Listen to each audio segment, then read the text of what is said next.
चलिए, good morning, नमस्कार। आनंद online classes में मैं करुणेश कुमार आप लोगों का वेलकम करता हूं। आज हम आप लोगों को मॉडर्न हिस्ट्री में बात करने वाले हैं। जैसा कि आप हमारे चैनल का वीडियो भारतीय राष्ट्रीय कांग्रेस देखे होंगे। यदि नहीं देखे हैं तो हमारे चैनल को सब्सक्राइब कीजिए। आपको हिस्ट्री का एंशिएंट हिस्ट्री, मॉडर्न हिस्ट्री या आपका मेडिवल पीरियड का हिस्ट्री जो है वो सब का वीडियो हमारे चैनल पे सब्सक्राइब है। और वो पार्टिकुलर जो भी वीडियो हम तैयार किए हैं वो आपको एग्जामिनेशंस के फॉर्म से, एग्जामिनेशंस के रूप को देखते हुए या एग्जामिनेशंस के क्वेश्चंस पैटर्न को देख करके हम तैयार किए हैं। और वो वीडियो में आपको जो क्वेश्चंस आ रहा है, बराबर पूछा जा रहा है या पहले जो पूछा हुआ है, उस सबको मैं उसमें करेक्शंस करके लेकर चला हूँ।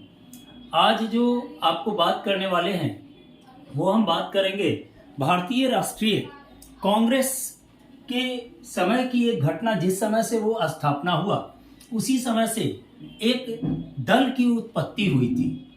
आपको यदि याद होगा तो भारतीय राष्ट्रीय कांग्रेस की स्थापना 28 दिसंबर 1885 ईस्वी को एक ब्रिटिश, या कह दें तो आयरिश ही थे वो, या कह सकते हैं ब्रिटिशर्स ही कह सकते हैं उनको, जो कि एओ हुम ने किया था। एक बात याद रखिएगा, भारतीय राष्ट्रीय कांग्रेस का आप वीडियो देखिएगा, उसमें हम क्लियर किए हुए हैं कि भारतीय राष्ट्रीय कांग्रेस की आखिर स्थापना हुई तो क्यों हुई थी। और इसी में आज का जो टॉपिक्स है हमारा, गर्म दल और नरम दल, यानी मॉडरेट और एक्सट्रीम्स, इसके बारे में हम पूरा क्लियर किए हुए करेंगे। जब उस कॉन्सेप्ट को आप समझ लेते हैं, उस कॉन्सेप्ट को आप जानते हैं, तो आपको क्लियर होगा कि आखिर जो नरम दल या गर्म दल दोनों की उत्पत्ति क्यों हुई, नरम दल और गर्म दल आखिर इतने पॉपुलर क्यों हुए। और एक समय आया 1919 के बाद गर्म दल नरम दल दोनों एक रूप में आ गए और फिर से वो अलग वे में चले गए। एक यानी एक दोनों का, जैसे दोनों बटे, पहले स्थापना हुआ उस समय भी एक थे, फिर धीरे धीरे कर बढ़ते चले गए और एक समय आया कि वो फिर एक हो गए और सभी लोगों का एक ही थीम हो गया कि हमें आजादी पाना है। चलिए, तो थोड़ा पहले कांग्रेस की स्थापना की बात करें कि कांग्रेस की स्थापना हुई तो किस समय हुई, वहीं से आपको गर्म दल और नरम दल का कॉन्सेप्ट पूरा क्लियर हो जाएगा। देखिए, कांग्रेस का स्थापना का श्रेय तो एओ हुम को जाता है, ब्रिटिशर्स ही थे, लेकिन वो कांग्रेस की स्थापना जो की गई थी वह भारतीयों के लिए कम और ब्रिटिशों के लिए ज्यादा ध्यान में रख के किया गया था। भले वो जाकर के उल्टा हो गया, मतलब उसकी थीम उल्टा हो गई, लेकिन वो मेन थीम जो बना था ब्रिटिश को हेल्प करना है। ब्रिटिश के पास, मतलब उस समय आप देखे होंगे कि 1885-1857 ईस्वी के बाद स्थिति और बदल गई। लोगों के बीच मन में आया कि चलो भाई, हम जो बात ब्रिटिशर तक पहुंचाते हैं वो बात एक संगठन बना करके उन तक पहुंचाई जाए। ये बात वहां पे क्लियर हुई। भारतीय राष्ट्रीय कांग्रेस का यही थीम था कि भाई चलो, हम अपने बातों को लड़ाई लड़कर नहीं, एक पत्र के द्वारा वहां पहुंचाएंगे। एक आपको एक अलग ढंग का उदारवादी नीति के फॉर्म को यूज करेंगे, जिससे क्या होगा, ना तो ब्रिटिशर्स को लॉस होगी ना भारतीयों की लॉस होगी। लेकिन यहाँ पे एक गलती सोच काम कर रहा था, और एक गलती सोच काम करना ही आपको ब्रिटिश को आजादी दिलाने या आजाद करने का, ब्रिटिशों का एक गलत सोच ही साबित हुआ भारतीय राष्ट्रीय कांग्रेस की स्थापना करना, जिसके कारण ही हमारा देश आज आजादी के दौर पे है, आजादी प्राप्त किया है और आज आजाद है। इसका थीम क्या था, अब याद कीजिए कि जब बना तो उस समय ब्रिटिशर्स लोग तो क्लियर सोच लिए थे कि चलो अब उग्रवादी नीति नहीं होगी, लोग आएंगे हमारे पास, अपने बातों को रखेंगे, हम उस बात को सुनेंगे, अब मानना या ना मानना हमारे हाथ में। यानी जो भी होगा, यदि हम कोई आकर के हमसे निवेदन भी करता है तो निवेदन करेगा तो यानी हमारे यहाँ उग्रवाद नहीं होगी, हम ज्यादा डिस्टर्ब नहीं होंगे। लेकिन ये सोच भारतीय राष्ट्रीय कांग्रेस की, ये सोच 1907 ईस्वी से जो ब्रिटिश सोच करके बनाए थे, वो उनका नीति, उनकी पॉलिसी, उनकी सोच बिल्कुल गलत साबित हुई। क्योंकि जिस समय भारतीय राष्ट्रीय कांग्रेस बना उस समय डिफरेंट टाइप्स के लोग भारतीय राष्ट्रीय कांग्रेस में शामिल हुए।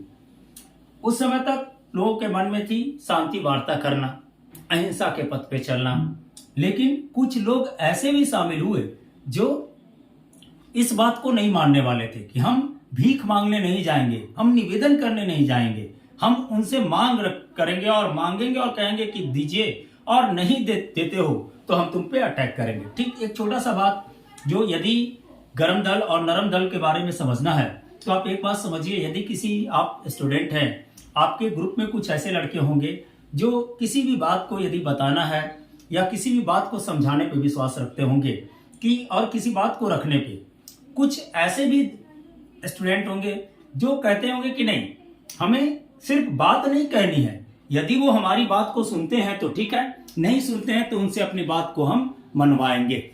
और ये नीति करने वाले जो अपनी बात को रखकर बात मनवाना है, आग्रह करना है, वो यानी नरम दल थे।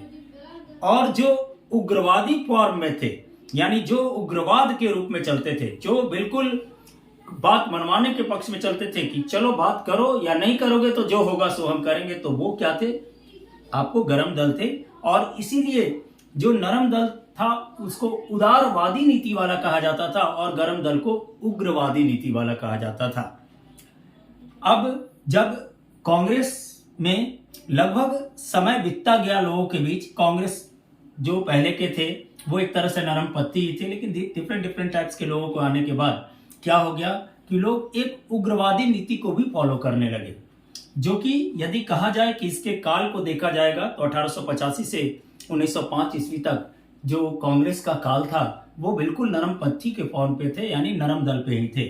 जब हमारे यहाँ 1905 ईस्वी का काल आया, बंगाल विभाजन हुई, बंगाल विभाजन होने के कारण कई तरह की आदमियों के मन में भ्रांतियां आई, लोगों के बीच और उग्रवादी नीति, उग्रवादी रूप आया कि ब्रिटिश सरकार अब हम लोगों को इधर उधर करते रहेगी, हमारी बात को नहीं सुनेगी।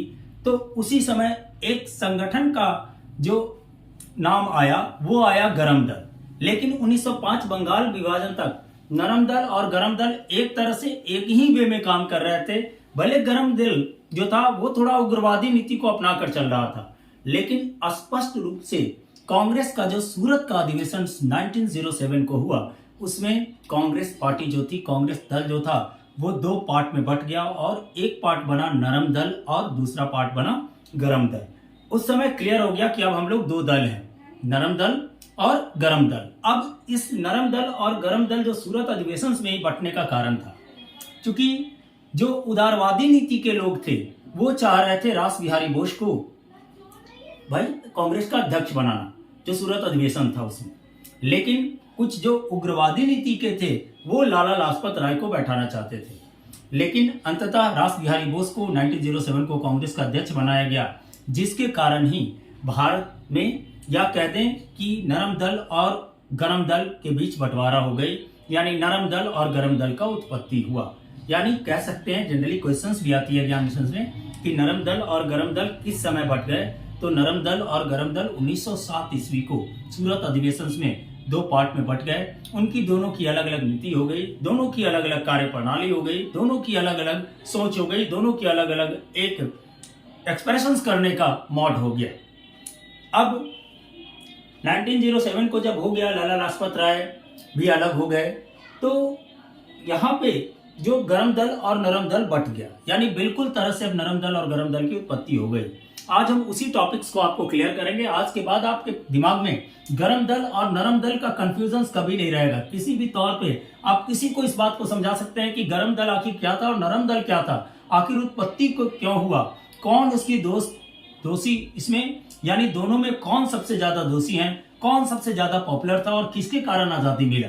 ये सब बात आपके मन में आज क्लियर बिल्कुल कर दूंगा मैं इस वीडियो में। पहला बात ये कि जो हम गरम दल और नरम दल टॉपिक्स उठाए हैं उसमें 8 तरह की चीजों का बात करेंगे। पहला बात करेंगे कि गरम दल नरम दल क्या था, दूसरा इसके विभाजन क्यों का मुख्य कारण क्या था, तीसरा काल क्रम क्या था, चौथा प्रमुख नेता कौन थे, पांचवा प्रमुख मांगे क्या थी इनकी, छठा कार्य प्रणाली क्या था, सातवां कमियां क्या दोनों में थी, और आठवां निष्कर्ष यानी इसका फाइनल रिजल्ट क्या आया। ठीक है, चलिए, तो अभी तो पता आपको बता ही दिए कि क्या थे। तो ये क्या थे, ये नरम दल एवं गरम दल उदारवादी एवं उग्रवादी नामों से जाने जाते हैं। यानी दोनों क्या थे, तो एक दल जो था नरम दल था वो उदारवादी नीति का था और एक जो था वो उग्रवादी नीति का था। ये उदारवादी और उग्रवादी नीति ही दोनों को अलग अलग फॉर्म में दी। ब्रिटिश आखिर ये क्या थे? तो भारतीय राष्ट्रीय आंदोलन का एक समूह ही मान लें। आजादी प्राप्त करने के लिए, अपनी बातों को रखने के लिए यह एक लोगों का समूह ही था। क्योंकि जैसे ही कह रहे हैं हम दल, तो दल होता क्या है? कुछ लोगों का समूह बनते हैं तो दल बनता है, यानी टीम बनती है। तो ये टीम ही था जो राष्ट्रीय आंदोलन के पक्षधर में थे। विभाजन क्यों हुआ? तो विभाजन राष्ट्रीय आंदोलन की कार्यप्रणाली में आधारित था, जिसके कारण ही विभाजन हुआ। कार्यप्रणाली क्या भाई? तो कार्यप्रणाली, उदारवादियों की कार्यप्रणाली क्या थी? अहिंसा परमो धर्म, यानी अहिंसा के पथ पे चलेंगे, अपने बातों को रखेंगे, वहां पे उसको क्लियर करेंगे और उसको जानेंगे। और जो गरम दल का था वो क्या था? तो उग्रवादी नीति से बात को मनवाना, यानी उनकी कार्यप्रणाली अलग थी। दोनों का कार्य तो बात किए ही कि स्थापना के समय ही ये समझिए नरम दल और गरम दल की उत्पत्ति हो गई थी, जिसमें स्थापना के समय जब हुआ तो उस समय नरम दल जो था 1885 से 1905 ईस्वी तक बिल्कुल उदारवादी नीति पे चला। लेकिन कांग्रेस जो था 1905 ईस्वी के बाद, यानी 1907 ईस्वी से, खास करके सूरत अधिवेशन के बाद से ये गरम दल का फॉर्म ले लिया। या कह सकते हैं कि मेनली जो गरम दल की उत्पत्ति हुई या गरम दल बना, वो आपको बनने का काल जो था वो था आपका गरम दल का जो काल था वो 1909 से 1919 ईस्वी तक आए। उसके बाद हमारे गांधी जी 1915 ईस्वी को आए और इसकी कार्यप्रणाली में बदल दी और दोनों को क्या किया? तो एक ही कॉम्बिनेशन फॉर्म में कह दिया कि दोनों का तो थीम एक ही है, लेकिन सिर्फ कार्यप्रणाली अलग है। अपने अपने कार्यप्रणाली को बदल करके क्या किया जाए? तो भाई आजादी की लड़ाई लड़े जाए, और ऐसे दोनों यदि मिलकर लड़ेंगे तो हम लोग आजादी श्योर पा लेंगे। अब एक बात आपको ध्यान देना होगा कि क्या गांधी जी नरम दल के थे या गरम दल के थे? तो देखिए, ऐसे कहा जाता है कि गांधी जी अहिंसा के पुजारी थे और वो बिल्कुल नरम दल के थे। लेकिन आप याद रखिएगा कि उन्होंने दो बात इतिहास में स्पष्ट रूप से कहा था। पहला नारा दिया, करो या मरो। तो करो या मरो का प्रिंसिपल्स क्या कहता है कि यदि आप उस काम को कर पा रहे हैं तो कीजिए, और नहीं कर पा रहे हैं तो अपने आप को मौत ले लीजिए। ठीक है? तो यानी एक तरह से उस समय गांधी जी भी एक मतलब काम को देखते देखते, उन्होंने आजादी के फॉर्म को देखते देखते आजादी कैसे प्राप्त करें उसकी संघर्ष करते करते उन्हें भी ऐसा अनुभव हो गया था कि हम जब तक थोड़ी सी उग्रवादी नीति को फॉलो नहीं करेंगे हमें आजादी मिलने वाली नहीं है। दूसरा बात, पहले गांधी जी क्या कहते थे? पहले गांधी जी कहते थे कि स्कूल कॉलेज का बहिष्कार करो, यानी बहिष्कार करो। लेकिन बाद में चल के गांधी जी ने कहा, क्या कहा? कि जब तक स्कूल कॉलेज का उपयोग नहीं करो, जब तक ब्रिटिशों की शिक्षा का ग्रहण नहीं करो, जब तक वो हमें आजाद नहीं कर देते हैं। यानी कहने का मतलब गांधी जी भी यदि कहें कि अस्पष्टता नहीं, लेकिन अंशतः थोड़ा सा गरम दल के सहयोगी थे या गरम दल का सपोर्ट करते थे। बात समझ में आई? यानी कहने का मतलब जो गरम दल था और नरम दल था, आपका क्या हुआ? दो भाग में बटा, और वो दो भाग गांधी जी के समय में फिर जाकर के वो दोनों भाग एक साथ मिल गया और दोनों के अथक प्रयास से हमें आजादी प्राप्त हुई। यानी कह सकते हैं कि कालक्रम क्या था? तो नरम दल का यदि कालक्रम पूछता है तो कहिए 1885 से 1905 ईस्वी तक, और नरम दल का कार्य, गरम दल का यदि कार्य कहता है तो कहिए 1909 से 1919 ईस्वी तक। अब नरम दल के नेता कौन थे? तो नरम दल के नेता जो थे वो आपके थे दादा भाई नौरोजी, पंडित मदन मोहन मालवीय, सुरेंद्र नाथ बनर्जी, फिरोज शाह मेहता, गोपाल कृष्ण गोखले। ये सब क्या थे? तो सिर्फ अपनी बातों को रखते थे, अपनी बातों को रख करके ब्रिटिश सरकार को बताना चाहते थे। या कह दें तो इन लोग ब्रिटिश सरकार के पीछे पीछे चलने वाले थे। ये भी कह देंगे नरम दल को तो गलत नहीं होगा, पीछे पीछे चलने वाले थे। लेकिन गरम दल जो था बिल्कुल दोस्तों अलग ढंग का था। उसमें कौन थे? तो लाल बाल पाल थे उनके लीडर। लाल मतलब लाला लाजपत राय, बाल मतलब बाल गंगाधर तिलक, और पाल मतलब विपिन चंद्र पाल। और ये तीनों बिल्कुल उग्रवादी लग के रूप में थे और वो अपने मांग को रखते थे, और मांग को रखने के साथ ही वो स्पष्ट रूप से कहते थे कि हमें आजादी दो, हमारा राज्य है, हमारे इस राज्य को अपने, हमारे देश को हमारे हाथ में दे दो, हम अपने देश के कार्य को करेंगे, अपनी तरह से चलाएंगे। दूसरा हुआ कि नरम दल और गरम दल दोनों की मांग की प्रवृत्ति अलग थी। दोनों का जो मांग का प्रवृत्ति था सो क्या था? चलिए, दोनों की प्रवृत्ति अलग थी। जैसे नरम दल की प्रमुख मांग क्या थी? तो नरम दल स्वशासन मांग रहे थे। ठीक है, नरम दल क्या मांग रहे थे? तो स्वशासन। और गरम दल क्या मांग रहा था? तो स्वराज्य। दोनों में क्या डिफरेंस है देखिए। स्वशासन जो नरम दल मांग रहा था उसका मतलब क्या है कि अपना शासन, यानी हम शासन जरूर करें लेकिन ब्रिटिश के अधीन रहकर शासन करेंगे। स्वशासन का मतलब ठीक है, महारानी हमारी जो होगी वो हेड होगी, लेकिन उसके बाद का जितना काम करने वाला है, जो भी ऑफिसर होगा, सब मेरा होगा। हमारे यहाँ आईसीएस की एग्जाम होगी, आपके यहाँ क्यों होती है? क्योंकि जो भी कार्य प्रणाली हो कम से कम हमारे यहाँ तय हो। तो ये नरम दल का मांग था कि नम्रता से लोगों को बताना और ये मांग करना कि ठीक है आप हमारे प्रमुख बने रहें, लेकिन शासन करने का थोड़ा सा फॉर्म हमको अलग दीजिए, यानी हम अलग ढंग से इसको एक्सप्रेस कर पाए, अलग ढंग से इसको रिप्रेजेंट कर पाए, अलग ढंग से आपके पास आए और हमारी बात को सुनिए। लेकिन गरम दल क्या कह रहा था? स्वराज्य, यानी अपना राज्य हो, यहां से अंग्रेज लोग बोड़िया बिस्तर बांधो और यहां से गो एंड गॉन हो, हम यहाँ राज्य करेंगे, हम अपने देश को संभालने के लिए काबिल है, हमारी पॉपुलेशन, हम लोग सभी कर लेंगे ये काम को। समझ रहे हैं बात को? जिसका कि यदि आप याद कीजिएगा कि बंगाल का विभाजन 1905 को हुआ था, इसीलिए तो 4 वर्ष का अंतर पड़ गया। जब बंगाल का विभाजन हुआ तो उस समय लोगों के मन में अलग अलग बात आ गई।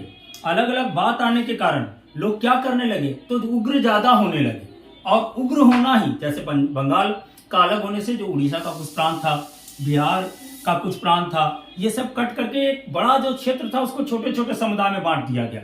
और ये जो अंग्रेज का बांटने का काम क्या था, तो फूट डालो और शासन करो की नीति के लिए, कि उन्होंने मुस्लिमों को क्षेत्र को अलग किया, हिंदुओं के क्षेत्र को अलग किया, कि जो आवाज यदि हिंदू मुस्लिम दोनों एक उठा रहे हैं, यदि अलग कर देंगे तो इन दोनों के बीच अलग अलग आवाज उठाने की बात होगी।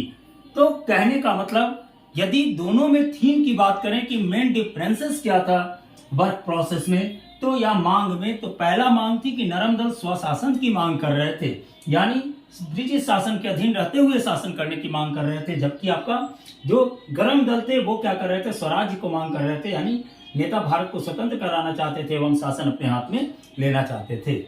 गांधी जी को ये बात, जब गांधी जी आए थे तो उस समय उनको लग गया था कि ये दल जो 2 भाग में जो बटे हुए हैं और इसके कारण ही कई तरह की प्रॉब्लम आ रही है। यदि ये दोनों पार्टी, ये दोनों दल एक हो जाता है, ये दोनों नरम और गरम दल, तो हो सकता है कि हमें आजादी मिलने में सुविधा होगी या हम आजादी आसानी से प्राप्त कर सकते हैं। सिर्फ इतना बात को ध्यान दें कि थोड़ा सा नरम दल भी अपने सुझावों में बदलाव करे, अपने आदर्शों में बदलाव करे, और गरम दल भी थोड़ा सा अपने आदर्शों में बदलाव करे, जिसके कारण जब कार्य प्रणाली की बात करेंगे तो ब्रिटिश शासन को बनाए रखने के पक्ष में था आपका नरम दल, कि आप बने रहिए। वो तो आपने पहले भी देखा कि इनका जो मांग था उसमें भी शामिल था, कि मांग में भी था कि आप स्वशासन हमको दीजिए, स्वराज्य हमको नहीं चाहिए। तो ये स्वशासन और स्वराज्य जो था वही कार्य प्रणाली को भी दिखाया। कार्य प्रणाली ये दिखाया कि भाई उदारवादी लोगों का था कि ब्रिटिश शासन को बनाए रखने के पक्ष में सुधार के साथ रखना है, पाश्चात्य शिक्षा का समर्थक रखना है, यानी जो वेस्टर्न कल्चर का एजुकेशन आ रहा है उसको आना है। इससे क्या था, अंग्रेज लोग क्या सोच रहे थे कि यदि वेस्टर्न कल्चर का यहाँ एजुकेशन दे देंगे तो लोग वेस्टर्न कल्चर में आ जाएंगे, तो फिर हम यहाँ शासन करने में हमें बहुत अच्छा लगेगी, जिसका कि गरम दल बिल्कुल विरोधी था। कहा कि नहीं, हम भारतीय संस्कृति का शिक्षा को पालन करेंगे, वेस्टर्न एजुकेशन को फॉलो नहीं करेंगे। दूसरा था क्रमिक सुधारों में विश्वास, यानी ब्रिटिश शासन को हर बार हम अपने प्रस्ताव को रखेंगे, नरम दल कहते थे, और वो मानते चलेंगे, और इस तरह से हमारा जो होगा वो धीरे धीरे सुधार होता जाएगा। अंत में क्या हुआ, तो ब्रिटिश सरकार के साथ सहयोग में विश्वास, और इसीलिए नरम दल पे ब्रिटिशों का नजरिया थोड़ा दूसरा था और गरम दल के पे नजरिया थोड़ा दूसरा था। नरम दल के लोगों को वो एक अच्छे विश्वास के साथ देखते थे, वो जानते थे कि नरम दल का लोग हमें किसी तरह का कोई क्षति नहीं पहुंचाएगा, वो सिर्फ अपनी मांग को रखेगा, और मांग रखे, हम मांगे या ना मांगे हम पे प्रॉब्लम है, या प्रॉब्लम है या कह दीजिए हम पे डिपेंड है। समझ में आ रहा बात की नहीं?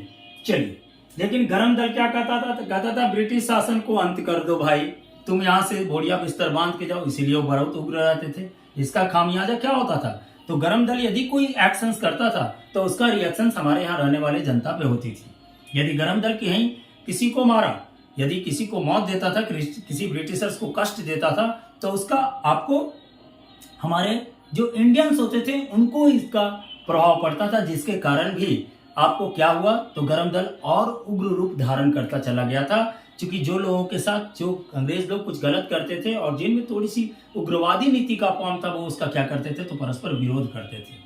तो यहाँ पे कह सकते हैं कि कमियां था। ब्रिटिश शासन क्या थी, ब्रिटिश शासन को समाप्ति के पक्षधर गरम दल थे।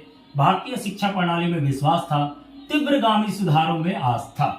यानी हम तुमसे मान क्यों मांगे, हम अपने आप बैठेंगे कुर्सी पे और तुरंत सुधार कर देंगे।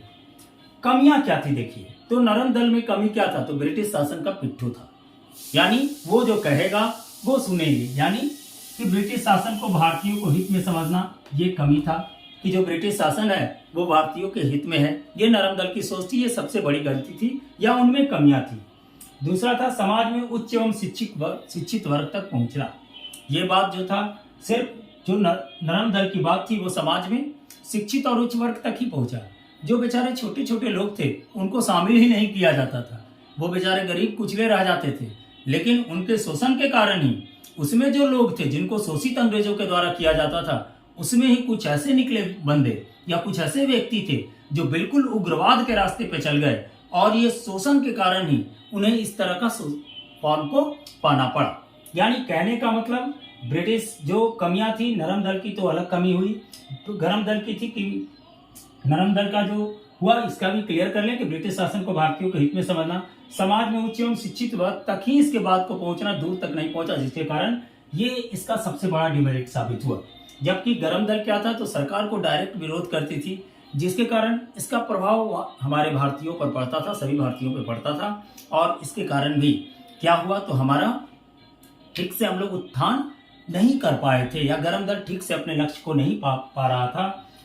उसके बाद धर्म में विभाजन, अंग्रेजों का एक और जो कार्य था वह था कि धर्म को विभाजित कर देना, और यही जो कार्य था जिसके कारण धर्म जो था, हिंदू धर्म और मुस्लिम धर्म के लोगों के बीच अलग अलग जातियां बैठाई गई, और अलग अलग करने के कारण ही हमें आज़ादी पाने में थोड़ी समय लगी।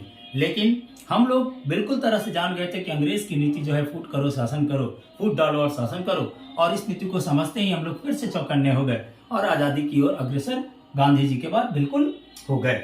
निष्कर्ष में क्या निकला, तो निष्कर्ष जब दोनों दल एक साथ हुए तो गांधी जी ने स्पष्ट रूप से कहा कि दोनों अपने कार्य प्रणाली को एक कर लो, दोनों काम करने के प्रोसेस को एक कर लो, देखो आजादी मिल जाएगी। यानी निष्कर्ष में कार्य प्रणाली एवं नीति में भिन्नता, ये एक हो गए।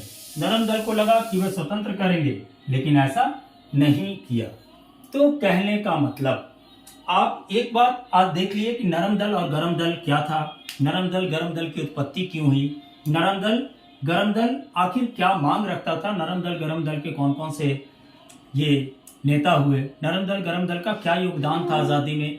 गांधी जी आते ही इस दल को समावेश करके एक बना दिए, और वही दोनों जब मिला तो एक तरह से आपको आज़ादी प्राप्त हुई। आप एक बात ध्यान दीजिएगा, 1919 तक लगभग गरम दल था, नहीं था तो रॉलेट एक्ट जब आया तो उसके समय उतनी जो उग्रवाद ग्रसित हुई, डीएम मारे गए थे अंग्रेज के, ठीक है कि नहीं, कई तरह की व्याख्या हुई, तो फिर कैसे हुई थी। यानी 1919 तक गांधी जी के बंद करने के 1915 ईस्वी को गांधी जी आए, 1917 ईस्वी को उन्होंने सत्याग्रह शुरू किया, और 1919 तक लगभग ये चला, और उसके बाद 1919 के बाद असहयोग आंदोलन के बाद दोनों दल एक हो गए, और उसके बाद आजादी पाने में हम लोगों को सहयोग मिला।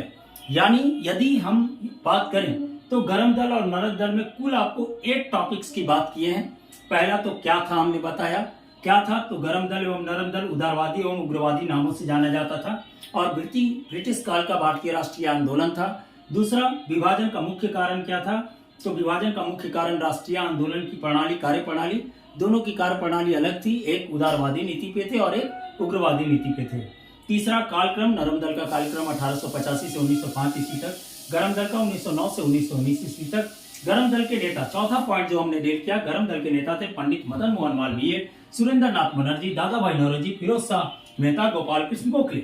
और गरम दल में लाल बाल पाल, लाला लाजपत राय, बाल गंगाधर तिलक, हाँ तो लाला लाजपत राय, बाल गंगाधर तिलक और विपिन चंद्र पाल थे, यानी लाल बाल पाल थे।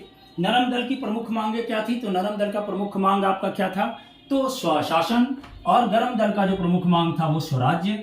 गरम दल के कार्यप्रणाली ब्रिटिश शासन को बनाए रखना था और सुधार करना था। पाश्चात्य शिक्षा के समर्थक थे, क्रमिक सुधार विश्वास करते थे, ब्रिटिश शासन के साथ सहयोग में ये नरम दल रखते थे। गरम दल क्या करते थे, तो ब्रिटिश शासन के समाप्ति के पक्षधर थे, भारतीय शिक्षा प्रणाली में विश्वास करते थे, तीव्रगामी सुधारों में आस्था रखते थे।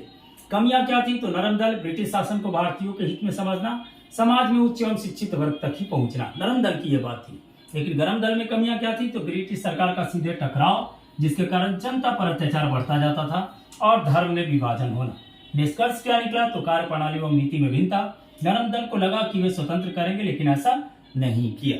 ये आपको एक बात बताना चाहते हैं कि आनंद ऑनलाइन क्लासेस जो है आपको particular BSSC, NTPC, RRB, BPP, SSC या बीपीएससी का जो एग्जामिनेशंस होता है उसके बारे में आपको उसी पैटर्न पर जीके का जो पोर्शंस है, आपका जो सिलेबस में आएगा बीएसएससी या एनटीपीसी का, उसके सिलेबस के अनुसार आपको लेकर के हम जीके का कलेक्शंस कर रहे हैं, जिसमें सबसे पहले हम हिस्ट्री का पार्ट को बात कर रहे हैं। और हिस्ट्री के पार्ट में आपको मैंने मेडिवियल हिस्ट्री का भी बात किया हूं, जो कि आपको 1206 से लेकर 1757 तक लगभग बात कर दी है हम। उसके बाद आपको मॉडर्न हिस्ट्री में भारतीय राष्ट्रीय कांग्रेस किए हैं, नरम दल गरम दल कर रहे हैं, और उसके बाद आपको एंशिएंट हिस्ट्री में भी धर्म, बौद्ध धर्म, जैन धर्म, ये सब के बारे में बता चुके हैं।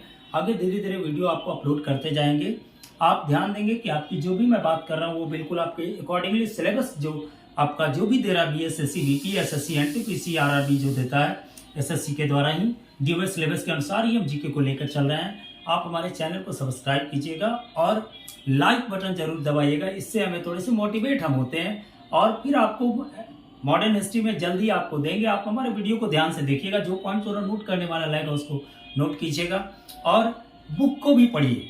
और बुक पढ़ने से ही एक्चुअल नॉलेज होगा। कुछ लोग क्या करते हैं, ले लिए आपको ऑब्जेक्टिव लोसेंट ये सब ले करके और हिस्ट्री की तैयारी करते हैं, इससे परफेक्ट आपका हिस्ट्री तैयार नहीं होगा। हाँ, आप 60% सेट से बना देंगे, लेकिन 100% बनाने के लिए आपको एक पर्टिकुलर टेक्स्ट बुक या अच्छा सा बुक जैसे सामान्य ज्ञान दर्पण का अतिरिक्तांत और हमारे वीडियो को देखें। आपको मैं जो भी मटेरियल दे रहा हूँ बिल्कुल एग्जामिनेशंस में आए हुए क्वेश्चन पैटर्न पे दे रहा हूँ, पहली बात। और दूसरा बात आपको बता देना चाहते हैं कि जो आपका एग्जामिनेशंस में क्वेश्चन आ रहा है उसी के आधार पे ही हम आपको तैयार कर रहे हैं। आप सेट बनाने बैठेंगे, आपको क्लियर पता चलेगा कि हाँ, जो सर अपलोड कर रहे हैं क्या वो कैसा तरह का मटेरियल था। काइंडली करके आप हमारे चैनल को सब्सक्राइब करके हमारे वीडियो को देखिए। चलिए, थैंक यू, धन्यवाद।